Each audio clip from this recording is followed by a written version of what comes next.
वो बिछड़ के हमसे दूरी कर गई। न जाने क्यों ये मोहब्बत अधूरी कर गई।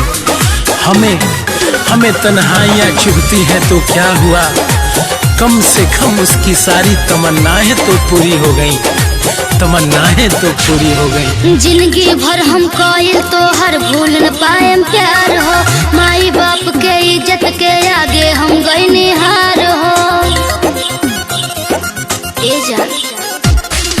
जिंदगी भर हम कोयल तो हर भूल न पाए प्यार हो, माई बाप के इज्जत के आगे हम गए निहार हो।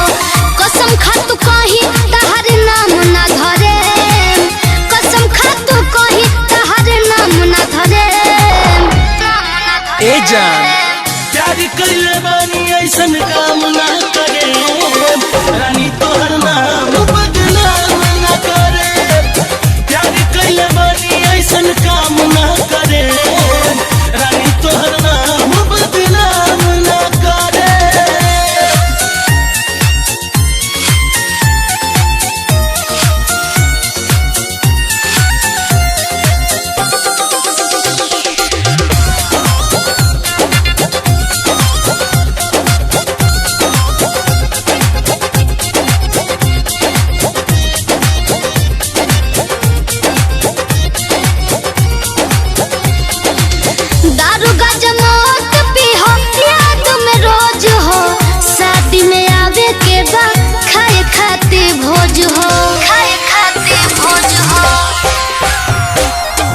बात न टले बानी नाही को बोटाले, भोज का तू कह देबू जहरियो की खाले। इज्जत जाई तो हम जिंदा ना रहे, इज्जत जाई तो हम जिंदा ना रहे।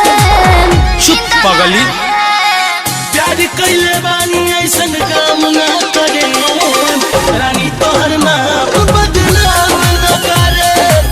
प्यार कइले बानी ऐसन काम ना करे, रानी तोहर नाम बदनाम ना करे।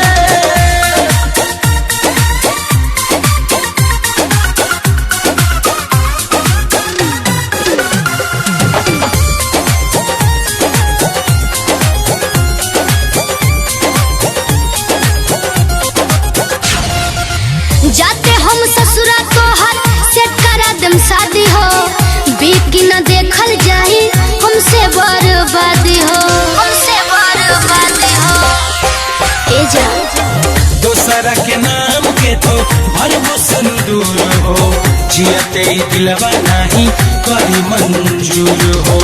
कैसे शिकारी संगे डोली चढ़े, कैसे शिकारी संगे डोली चढ़े, डोली चढ़े। प्यार कइले बानी ऐसन काम ना करे, रानी तोहर नाम बदनाम ना करे। प्यार कइले बानी ऐसन काम ना करे, रानी तोहर नाम बदनाम ना करे। जिंदगी भर हम कोयल तोहर भूल न पाए प्यार हो, माई बाप के इज्जत के आगे हम गए निहार हो। कसम खा तू कहीं तहर नाम ना धरे, कसम खा तू कहीं तहर नाम ना धरे।